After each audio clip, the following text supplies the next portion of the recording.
We have a lot to discuss in this segment about the inner workings of the process of getting Trump's bill through the House and Senate. It's in the Senate right now. But Trump was wanting it to be done by July 4th. It looks like that's going to be a tough deadline. But the underlying point here is, as I will continue to say as many times as I possibly can, this is one of the most disastrous, a total disaster in the form of legislation of redistributing wealth from the bottom to the top. And one of the examples, of course, is the cuts to Medicaid while they're handing over tax cuts to really wealthy folks. And the overall combined effect of this is that the lowest income earners literally lose money and the highest income earners gain a bunch of money. And I think this is going to be the story of the next couple of years through the midterms, which is that Republicans did this. And as Leavitt is confronted over that disastrous reality, I think we're all coming to terms with the fact that they either are just going to blatantly lie. That's not going to work, hopefully, for voters because they'll see it in their lives, or do kind of wordplay, which is what Leavitt does here. There's conversations on the Hill right now about the Medicaid cuts. I'm curious if the final bill that the president's been talking about comes to him and it has Medicaid cuts in it, will he sign it, or would he rather just Congress do away with those cuts? I think our friends in both the Senate and the House know exactly where the president stands on Medicaid. He wants to get rid of the waste, fraud, and abuse, and they are working to do that in the Senate right now. Jennifer. So while that wasn't a yes in words, that was a yes mathematically, because waste, fraud, and abuse, you're not going to cut all the things they're saying they're cutting out of Medicaid and SNAP. And if that's the best they got, again, I'm telling you, as long as the Democratic Party is even half competent in the next few years, this will be the story. So terrible, so disastrous, and they don't have a defense for it. They really don't. It's just, that's not going to matter when they know they're not the fraud when they have their health care ripped away. Now, to discuss this more in depth, I want to bring in Brittany Page. Thank you again for being with us, Brittany. Thank you for having me, Luke. And tell us what's going on, sort of the hurdles that are being experienced for Republicans getting this passed, because we're rooting for it not to, but I don't see that happening, unfortunately. Yeah, so it's a disaster in how it's going to harm the poor and working class, as you already explained, but it's also a disaster in terms of following the rules of the Senate, apparently, according to the parliamentarian. Elizabeth McDonough, who has served as the parliamentarian since 2012 under both parties, she has struck down various provisions within the bill saying that they don't follow the rules and that they cannot be included.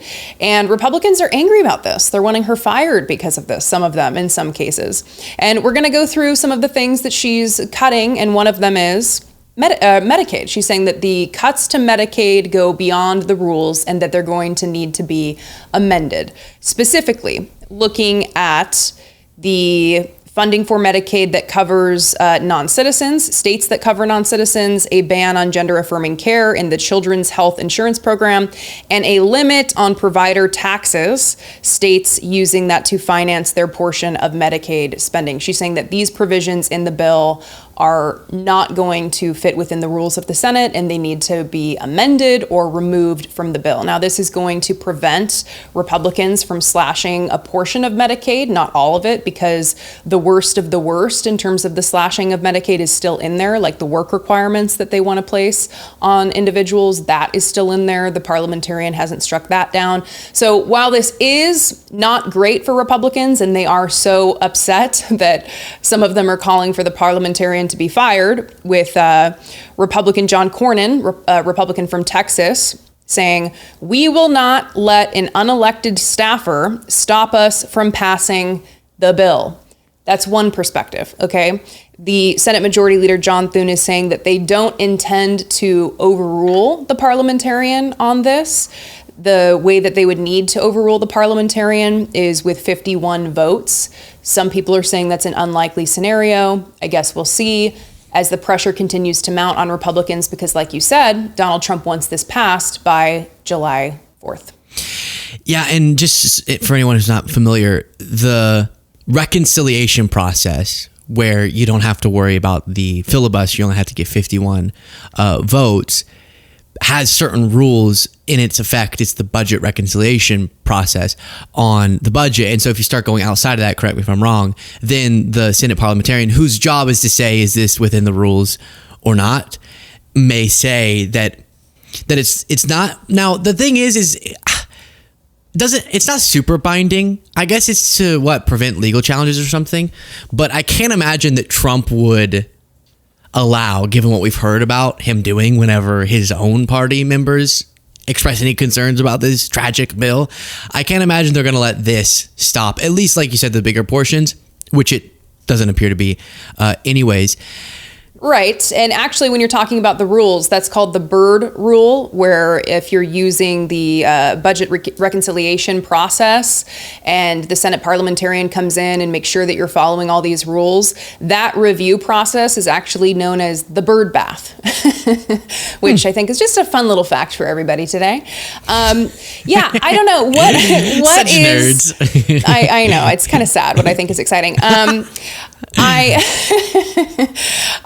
I don't know. I mean, as you heard Caroline Leavitt talk there, I don't think that she really knows either. They keep talking about waste, fraud, and abuse. We know that that's meaningless. Ultimately, they want to just cut programs for poor people. That's what they want to do, to pay for the tax cuts for wealthy people and corporations. And so I think they're willing to do whatever it takes, but thankfully we have this process that is kind of tripping them up a little bit. So while the bigger things are still untouched, we still have these smaller issues, and it's at least forcing the Republicans to go back and say, well, what is it that we need to change here in order to make this pass? It's kind of forcing them to grapple with the process that is constraining them from doing the worst of the worst, I think. And Representative Chip Roy actually gave a statement, because like you said, it's currently with the Senate, and they're going to be sending it back to the House. And Chip Roy is saying, well, I actually think that the Senate is not making good progress here. I think they need to make it worse. They need the bill to be worse. Our words, but he just That's wants my deeper words. cuts. Yeah. And then No, Chip it's what he Roy says. said Get he ready. wanted to make you suffer more. It was a weird quote. I don't know. Exactly. That's what he says. Or at least up to $1 trillion of additional deficits. In addition, it does not terminate the Green New Scam. We fought for that in the House. They're watering it down in the Senate. The president was clear: terminate it. We don't believe we should subsidize inefficient energy that enriches the Chinese. Thirdly, this bill doesn't do as much on the food stamps and the SNAP benefits that we think are problematic from a welfare standpoint. Fourthly, we think there's a significant number of changes that have been occurring in the bill that make it worse. For example, $24 billion we had in remittances for people who are here illegally, sending money back to their home countries, we wanted to tax. This Senate bill takes that out. I could give you dozens of other examples, but the short version is this. We've got to come together to deliver on what the American people heard the president campaign on and Republicans echo, and that is making sure deficits go down, we terminate the Green New Scam, and we get the government where it needs to be so that inflation goes down, interest rates go down, and we can have economic growth. Yeah, so that's what I've been saying. You know how passionate they are about making sure the deficit goes down, right? I was about to say, it's just so, it's so interesting. I guess, because you have these people who will come out like Chip Roy or others and say, like Elon Musk even said this, Trump's lying when he says this doesn't increase the deficit. Leavitt's lying. It obviously does. Every single fair assessment of it proves that it does to a huge degree. And so not only does it do these bad things with people's health coverage and their food, and it needlessly gives more wealth to the wealthy when they don't need it, but it also doesn't even accomplish the fiscal responsibility thing that they said was the objective of this. But what's interesting is the more principled people will go from the Chip Roys. Strangely, they'll go, so that's why we need to cut even more from your benefit. They'll never say, hey, let's not do well, maybe once Elon said he's open to this, but rarely will they go, hey, what if we just didn't cut taxes for the very tip top? Everyone else in the bill who's not the tip top can have their taxes, but the very, like the 1% or the top 10%, what if we just didn't decrease theirs at all? And that could help with the deficit problem. Never a consideration. It's always, no, sorry, we have to do that. And then to pay for it, we have to do deeper cuts to eventually decrease the deficit. So I don't think the hardliners on that are going to get what they want. I think about the numbers we've talked about is what's going to come out in the end. And so we're going to see one side of angry Republicans who want more deep cuts to the benefits and will never talk about not doing the tax cuts for the rich. And then the people who like the bill as is, who are fine with it still adding a bunch to the debt while taking away health coverage and SNAP benefits. So it's not fiscally responsible and it hurts you and it still leaves tax for the rich. It's just, that's why I call it the words that I do. I just don't know how this monstrosity doesn't lead to Senate bill goes crazy political backlash. Yeah, and I wish what you just said could be like played on a loop on commercials all across the country, because I think one of the key things here is that we are not often hearing from Republicans talking about their constituents and the concerns and the effects of these things on their constituents. And part of that, I think, is because they don't yet know what the political consequences will be if they cut these programs. I know that there's some reporting that Republicans are concerned about it, and they raise those concerns, but they're not concerned enough to the point where they start highlighting those cuts and the impact of those cuts on their constituents. We hear about that from Democrats, but we are not hearing about that from Republicans. And that's why I think it's so important for people who are going to be personally affected by this, who know people that are going to be affected by these cuts, that they're pressuring their elected officials, even if they're Republicans, because that's the thing that these elected Republicans respond to, is the threat of them losing their power. They don't necessarily care if people are going to lose their health care, if they're going to lose their food assistance, if they're going to be struggling. They don't necessarily care about that. What they do care about is, hey, am I going to win my next election? Am I going to be able to stay here? Because I kind of like this job. I like the money I make. I want to stay here. Am I going to be able to stay? When they feel threatened in that way, when their power is threatened, then they're going to start listening. Yeah, and it matters. To the point Brittany made about explaining it to people, it matters so much. We've seen in polls that even Republicans swing towards what? No, I don't want this bill either, voters.